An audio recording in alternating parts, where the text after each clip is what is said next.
Cirugía. Técnica 31, osteotomía segmentaria posterior.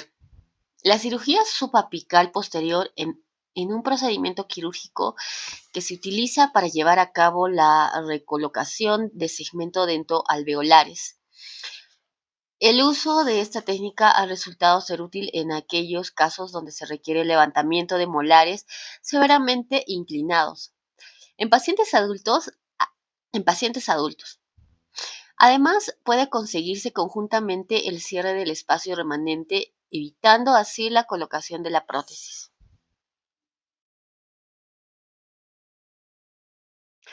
El levantamiento del molar inclinado haciendo uso de técnicas quirúrgicas es un procedimiento rápido que consta con un buen pronóstico a largo plazo. Esta técnica quirúrgica ha sido menos utilizada que otras técnicas quirúrgicas segmentarias, por muchas razones, entre las que incluyen el alto riesgo de injuria al paquete vasculonervioso durante el corte y la manipulación del segmento óseo, sobre todo en los procedimientos llevados a cabo en el maxilar inferior, donde el nervio dentario inferior debe ser expuesto y manejado con cuidado. Entre las ventajas que estos autores señalan en la reposición quirúrgica del segmento óseo que contiene el molar inclinado tenemos que el molar inclinado es reposicionado en buena oclusión rápidamente. Ocurre la desaparición del efecto triangular óseo mesial, asociado con un saco patológico profundo. Los resultados son excelentes en cuanto a la nueva formación ósea alrededor del diente reposicionado, sin ser necesaria la colocación de relleno óseo. El procedimiento quirúrgico produce un mínimo de movimiento apical del molar. El bloque óseo se manipula como una unidad. Al no remover el diente de su alveolo, se disminuyen los riesgos de producir daño en el paquete vascular. Gracias a que el diente nunca es retirado de su alveolo, el procedimiento puede ser realizado en molares de pacientes que tienen ápices maduros o cerrados, sin riesgo de producir necrosis pulpar. La técnica de reposicionamiento quirúrgico del molar inclinado explica que la altura del corte horizontal de la osteotomía subapical posterior mandibular es determinada por la posición radiográfica del nervio dentario inferior. Las incisiones verticales separan el segmento óseo que va a ser movilizado. Una vez que el segmento óseo haya sido movilizado, en la posición donde se consiga una buena relación oclusal del molar inclinado y una buena relación oclusal con el diente contiguo. Este debe ser estabilizado. Para ello, se utiliza una placa oclusal construida previamente en un modelo de trabajo que se fija en alambres al segmento óseo, proporcionándole estabilidad vertical y transversal mientras sucede la cicatrización y la consolidación ósea de los fragmentos. Figura 43A-B. Estas dos.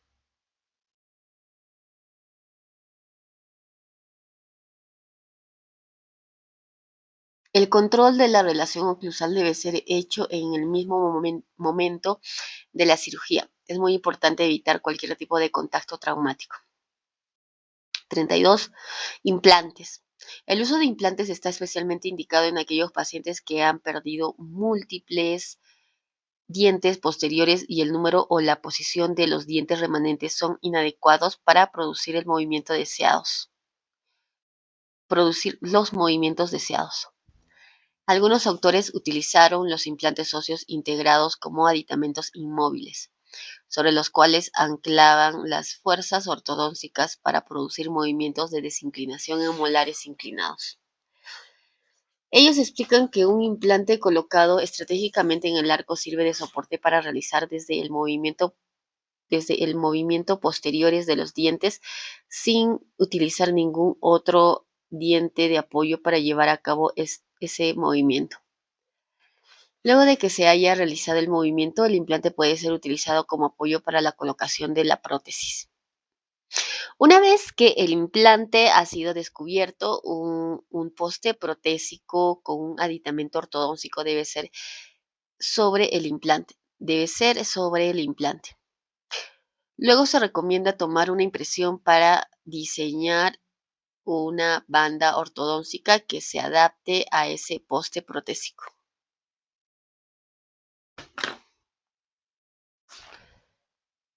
El molar puede ser movido utilizando una cadena elástica desde el molar hacia el implante para arrastrar el molar posteriormente. Figura 44 A y B. Este de acá. Ah, interesante.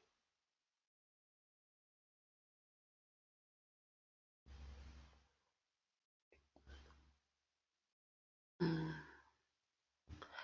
En el caso de que se haya colocado el implante distal al molar, si el implante estuviese colocado mesial al molar, que se desea desinclinar, se recomienda el uso de resortes de resorte comprimidos. Estabilidad y retención. Luego de mover hacia la posición deseada los dientes mal ubicados, es preciso brindarles un soporte mecánico hasta que el tejido que interviene en su apoyo y conservación en su nueva posición cambie por completo estructura y función para satisfacer las nuevas necesidades. Este concepto fue emitido por Anglia en 1907 y hoy en día se conserva vigente. La finalidad de la retención en todos los casos es reducir recidiva o el reborde fisiológico. Los factores que afectan principalmente la estabilidades del tratamiento son los tejidos blandos, la musculatura, la lengua, el tejido conectivo del ligamento periodontal, así como el aparato de inserción gingival. Los dientes tienen una incrementada tendencia a regresar a sus posiciones anteriores cuando existe compromiso periodontal. Los métodos de retención no deben comprometer la higiene oral efectiva que incremente el riesgo a que la condición periodontal recidive. La retención de este tipo de pacientes es a menudo por tiempo indefinido y de forma permanente. En una dentición que cuenta con un pobre soporte periodontal tiene una marcada tendencia a retomar su antigua posición, luego de retirar la patología. Sugirieron además que una retención semipermanente o permanente era requerida en esos casos. La colocación de implantes requiere de ciertas condiciones como son el espesor del reborde alveolar donde va a ser colocado y lo ancho que éste puede ser incluyendo su capacidad de albergar el aditamento y de la habilidad que tenga el paciente para mantener una buena higiene. Si la reabsorción de la cresta ósea ha sido muy grande en pacientes con falta de dientes posteriores en la mandíbula, es posible que se comprometa la colocación del implante, ya que éste necesita de una suficiente altura ósea para ser colocado sin comprometer el nervio dentario inferior. Una complicación similar podemos tenerla en el maxilar superior por la cercanía del piso del seno maxilar. Es importante mantener perfectamente limpia el área mucosa que rodea al implante. La inflamación prolongada circundante al implante producirá pérdida ósea a su alrededor, que resultará en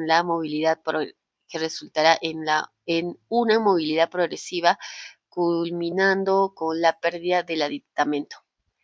Debe mantenerse el espacio edéntulo de la extracción de los aparatos ortodónticos, en todos aquellos casos en que se lleva a cabo el enderezamiento del molar.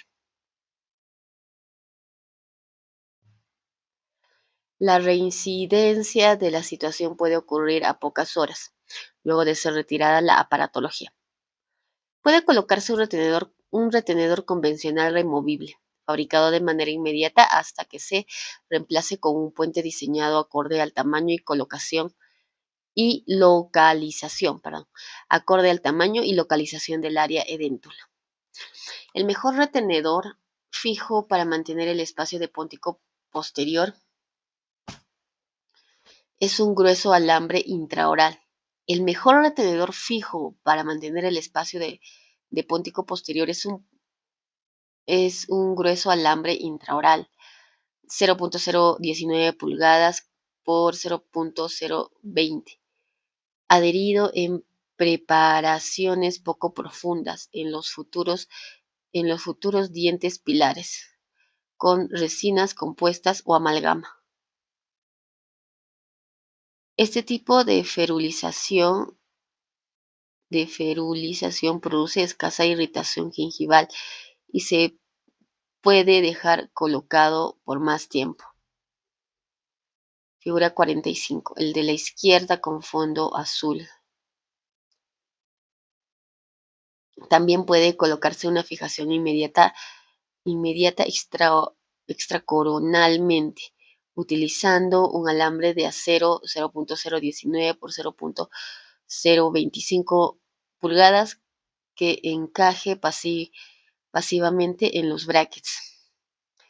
Esta retención no debe emplearse por periodos prolongados de tiempo, ya que se dificulta el mantenimiento de una buena higiene por parte del paciente. Figura 46, la de fondo azul de la izquierda.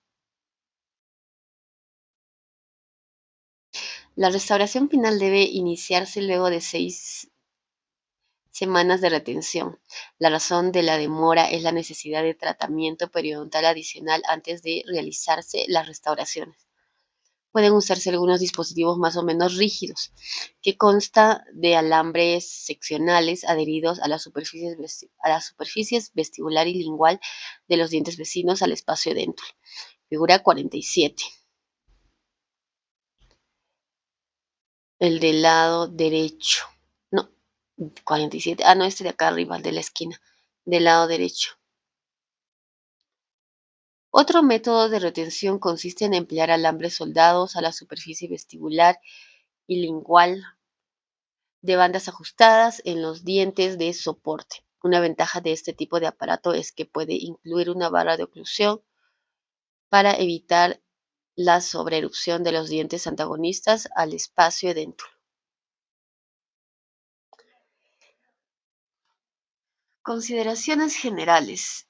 Cuando se pierde un diente posterior, los dientes se desubican apareciendo. Cuando se pierde un diente posterior, los dientes se desubican apareciendo un desplazamiento mesial acelerado, presencia de rebordes marginales residuales, defectos óseos angulares que provocan acúmulo de placa bacteriana. El efecto de la pérdida repercute sobre otros dientes. Los premolares se inclinan y se desplazan distalmente. Los dientes antagonistas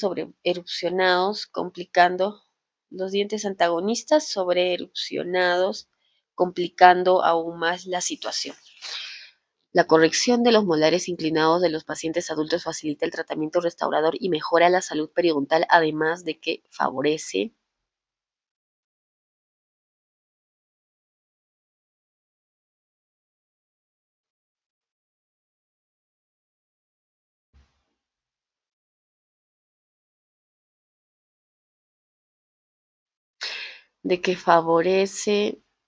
la distribución de los dientes en la arcada, la redistribución y redirección de las fuerzas oclusales, conseguir espacios interdentarios adecuados, conseguir un plano oclusal aceptable y una dimensión vertical satisfactoria, mejorar los defectos óseos y mucogingivales, mejorar el automantenimiento de la salud periodontal, la inserción de unidades protésicas faltantes, la retención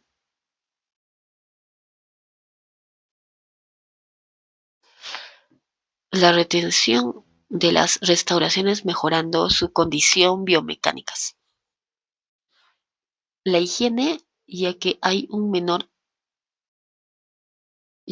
menor tendencia al acúmulo de placa bacteriana.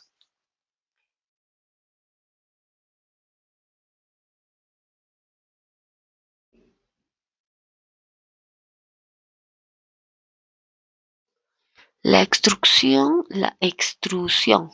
del molar ocasiona un aumento de la altura de la encía insertada, lo que favorece la reducción de los defectos óseos angulares mesiales. El incremento del nivel óseo se consigue moviendo el molar hacia un área de hueso mayor, mientras que la reparación del margen mesial ocurre en la interposición del epitelio de unión entre la raíz y el hueso neoformado. Existe una relación directa entre la destrucción periodontal y la mala higiene.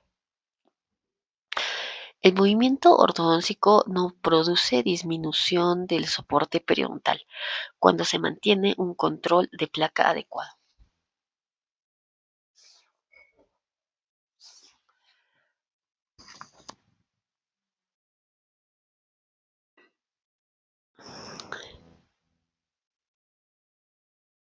El tratamiento ortodóntico no debe practicarse en aquellos pacientes comprometidos periodontalmente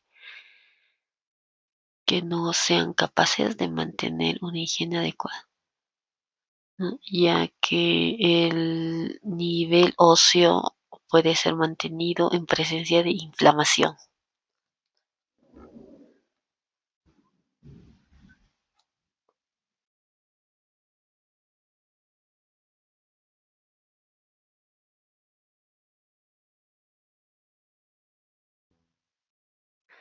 La inflamación debe ser controlada y los tejidos periodontales deben ser tratados y estabilizados antes de iniciar la terapia ortodóntica.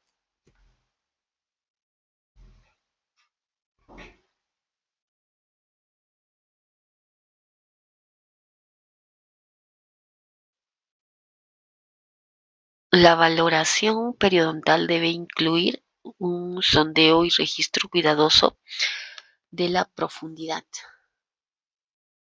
de los sacos periodontales, un registro de los depósitos de cálculo supragingival y subgingival, así como el color, el tono, la consistencia y la presencia de sangramiento de las encías.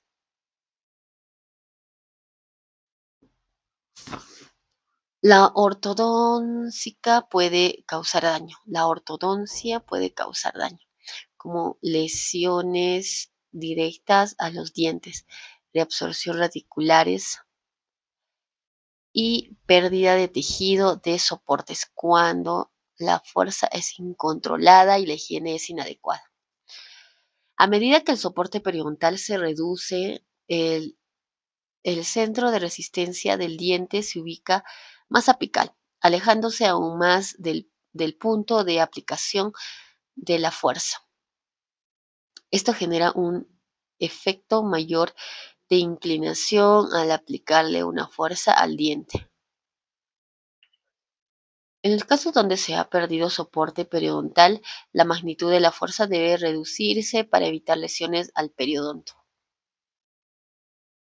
Toda mecánica que produce un efecto extrusivo a nivel posterior produce un efecto intrusivo en el sector anterior. Si este efecto no es deseable, debe ser contrarrestado haciendo uso de aparatos que ayuden a mantener el anclaje. La presencia de posición del diente antagonista va a determinar si es posible permitir la extrusión del molar durante la corrección o, por el contrario, si es necesario mantener la altura oclusal existente controlando la extrusión. La morfología del hueso en la zona dentula es decisiva a la hora de planificar el movimiento que va a efectuarse en el molar, haciendo posible dejar o no espacio para el póntico. En los pacientes que tienen una musculatura fuerte o tensa, tienen una menor tendencia a desarrollar una mordida abierta durante el enderezamiento, pero tienen una mayor tendencia de que ocurra trauma oclusal en los dientes que están sometidos a un proceso de enderezamiento. En los pacientes que tienen una musculatura floja o débil existe el peligro de producirse extrusión y apertura rápida de la mordida durante el enderezamiento. El aparato removible puede ser utilizado en aquellos casos donde existen muchos dientes faltantes, ya que permite que las fuerzas derivadas del movimiento se dispersen por los tejidos que sirven de apoyo: bóveda palatina, mucosa alveolar y reborde alveolar. La osteotomía segmentaria posterior ha resultado ser útil en aquellos casos donde se requiere levantamiento del molar severamente inclinado junto con el cierre del espacio remanente, de una manera rápida y con resultados excelentes. Consideraciones especiales. Pérdida prematura de dientes primarios. La pérdida prematura de dientes primarios puede ocasionar inclinaciones de los primeros molares o desplazamiento de los mismos que pueden confundir al clínico en el momento de hacer el diagnóstico dentario. Como ejemplo, si se pierde tempranamente el segundo molar primario inferior en un paciente clase 1, el primer molar erupcionará en una posición de falsa clase 3. En cambio, si este paciente fuese clase 2, al erupcionar el molar a la apariencia, pudiera indicarnos una relación molar de clase 1. Para el enderezamiento de molares ha de tomarse en cuenta no solamente el grado de inclinación antes de decidirse por alguna de las técnicas anteriormente descritas, sino también han de tenerse en cuenta varios factores de gran importancia en la selección de la técnica, como son el tipo facial del paciente, ya sea braquifacial, mesofacial o dolicofacial. En los dolicofaciales deberá evitarse la extrusión del molar al desinclinarlo, ya que de sucederse aumentará la altura del tercio inferior de la cara, creando una cara aún más alargada. Por el contrario, en un paciente braquifacial podría ser más tolerable el efecto extrusivo de algunas de las técnicas ya descritas. Angulación del plano oclusal y del plano mandibular.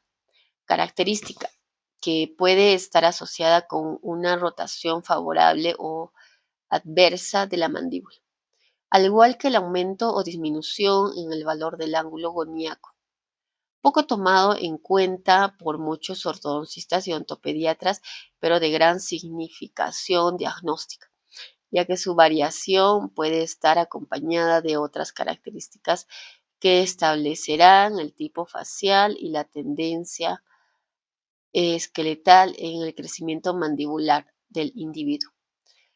Un ángulo goníaco muy abierto, mayor de 130 grados, puede acompañar a una rotación mandibular hacia abajo y atrás.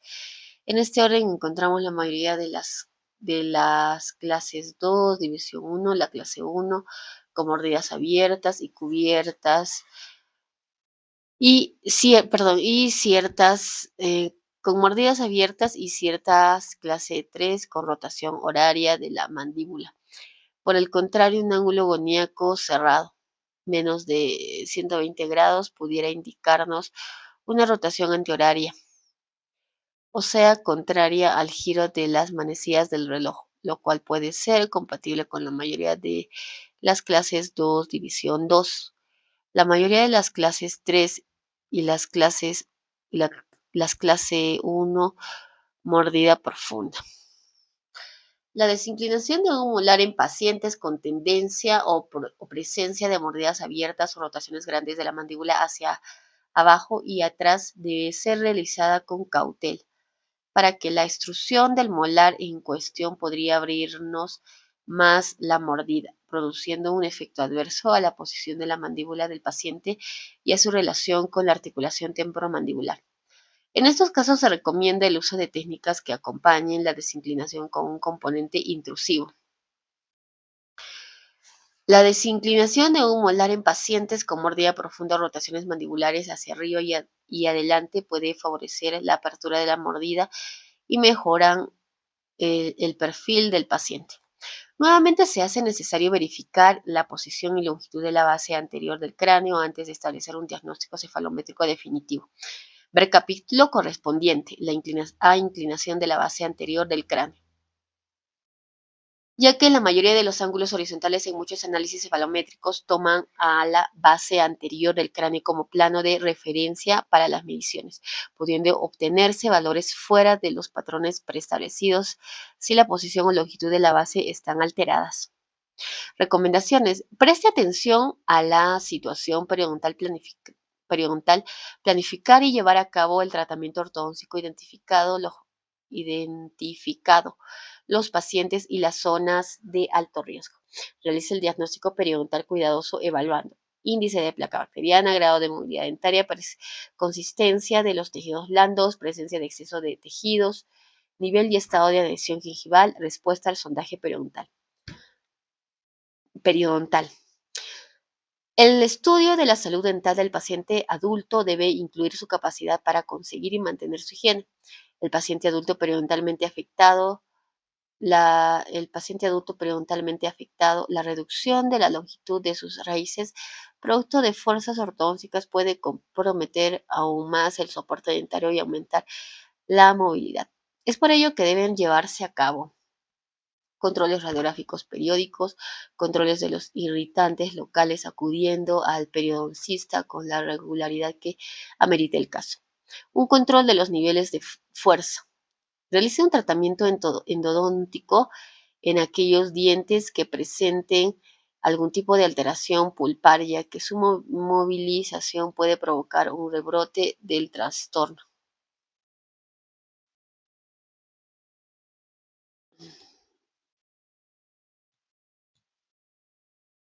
El molar debe tener la posibilidad de recibir tratamiento restaurador luego de haber concluido la mecánica ortodóntica.